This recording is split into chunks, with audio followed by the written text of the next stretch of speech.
예, 안녕하세요. 검찰 독재 정치 탄압 대책위원회입니다. 오늘 기자회견문을 낭독하기로 하겠습니다. 무죄 제조기로 전락한 서울중앙지검 반부패 수사 2부에 대해서 기자회견을 할 건데요. 김건희 검사 호위 방지법 또는 유착검사 방지법에 대한 이야기입니다.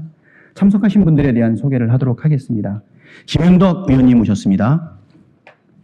김의겸 의원님 오셨습니다. 이동주 의원님 오셨습니다. 송기호 법률위원회 부위원장님 오셨습니다. 자, 그러면 기자회견문을 낭독하도록 하겠습니다. 무죄 제조기로 전락한 서울중앙지검 반부패 수사 2부, 김건희 검사 호위 방지법 혹은 유착검사 방지법을 추진해야 합니다. 야당 대표라면 증거도 없이 없는 죄도 만들어내면서 김건희 여사에 대해선 명백한 증거에도 손가락 하나 대지 못하는 편파, 조작 수사의 중심에는 서울중앙지검 반부패 수사 2부가 있습니다. 코바나 콘텐츠 협찬 의혹과 자금 횡령 의혹부터 도이치모터스 주식 저가 매수 의혹, 서초 아크로비스타 전세 후원 의혹까지 김건희 여사와 관련된 혐의에 대해 족족 불기소 처분을 내리고 있습니다. 수사기관이 아니라 마치 왕비를 경호하는 호위병을 보는 듯합니다. 검찰은 지난 3월 6일 김건희 여사 소유 아크로비스타 아파트를 둘러싸고 제기된 전세권 설정 의혹에 대해 무혐의 처분을 결정했습니다. 삼성전자가 2010년에 아크로비스타에 7억 원의 전세권 설정 계약을 한 것이 당시 대검에서 일하던 윤석열 대통령에 대한 청탁 아니냐는 것이 의혹의 핵심이었습니다. 하지만 불기소 이유서에 따르면 검찰은 계약 해지 후 7억을 반환했고 당시 전세 시세 등을 고려했을 때 뇌물이나 배임 수재로 볼 수 없다고 판단했습니다.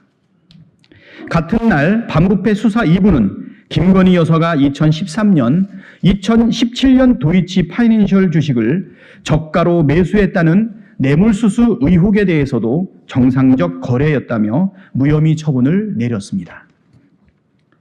역시 같은 날 코바나 콘텐츠 자금 횡령 의혹에 대해서도 반부패 수사 2부는 증거가 불충분하여 혐의가 없다고 불기소 처분했습니다.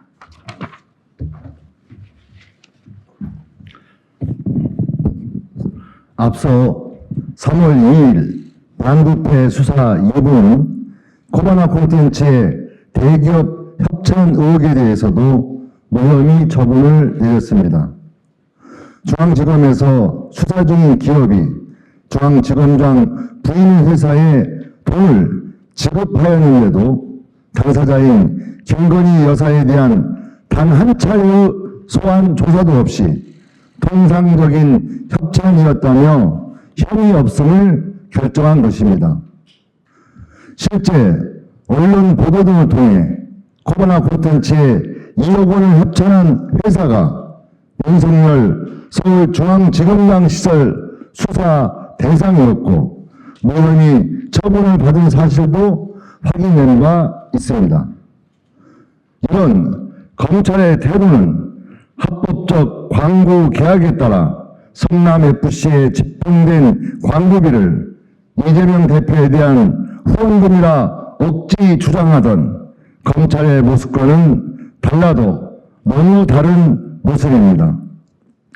이처럼 서울중앙지검 반부패 수사 2부는 하나같이 증거 불충분 이유로 김건희 여사 관련 의혹에 대해 무혐의 릴레이를 이어가고 있습니다. 그러나 검찰의 불기소 결정문을 보면 검찰이 쓴 것인지 변호인이 쓴 것인지 헷갈릴 정도입니다. 검찰은 도이치 파이낸셜 주식 저가 매수 의혹에 대한 불기소 사유서에서 고발인의 주장과 제출 자료만으로는 피해자들의 변소 및 이에 부합하는 사정을 뒤집고 시세 차익 상당의 이익을 수수하였다고 인정하기에 부족하고, 달리 시대차익 상당의 이익을 공무원 직무 관련 대가 내지 청탁 용로로 수수하였다고 인정할 근거가 없다라고 적시했습니다. 또한 코로나 콘텐츠 자금 횡령 의혹에 대한 불기소 사유에서는 이에 대해 피해자는 회사 자금을 횡령한 사실이 없다고 진술한다라고 적시했습니다.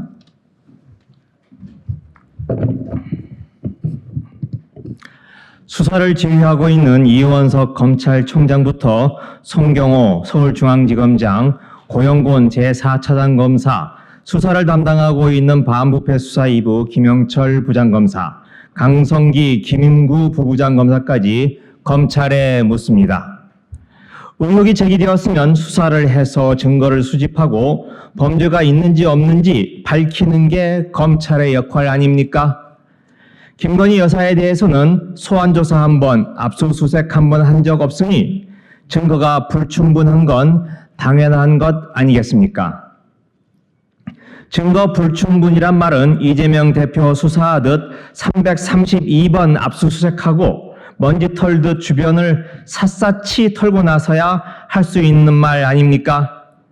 반부패 수사 2부에 김영철 부장검사는 윤석열 대통령, 한동훈 법무부 장관과 함께 박영수 특검단 소속이었습니다. 한동훈 장관과는 서울대 구의학번 동기 사이이기도 합니다. 언론 보도에 따르면 2018년 말 삼성바이오 수사가 본격화되자 김영철 부장검사는 대검에서 서울중앙지검으로 파견돼 사실상 삼성바이오 수사팀장 역할을 맡았고, 당시 서울중앙지검장과 서울중앙지검 3차장이었던 윤석열 대통령과 한동훈 법무부 장관이 김영철 부장검사의 참여를 강력하게 요청했다고 합니다. 김영철 부장검사는 당시 이재용 삼성그룹 회장을 수사하며 공판을 통해 16시간 넘게 이 회장 쪽에 400개가 넘는 질문을 던졌습니다. 이렇게 삼성그룹 회장 앞에서도 꿋꿋했던 검찰 수사가 김건희라는 이름 앞에만 서면 절대 작동하지 않습니다. 윤석열 대통령, 한동훈 장관과 특수관계인 김영철 부장검사가 윤석열 대통령, 김건희 여사와 관련된 사건을 수사하고 있으니까 벌어지는 일 아닙니까? 대통령 처가가 관련된 양평 공흥지구 특혜 의혹도 마찬가지입니다. 언론 보도에 따르면 경찰 수사팀이 3번이나 김건희 여사 동생인 김모 씨가 대표로 있는 시행사에 대해 압수수색 영장을 신청했지만 검찰이 번번이 반려한 것으로 알려졌습니다. 경찰은 양평 군수였던 김성교 의원과 장모 최은순 씨에 대해선 소환 없이 서면 조사만 벌였습니다.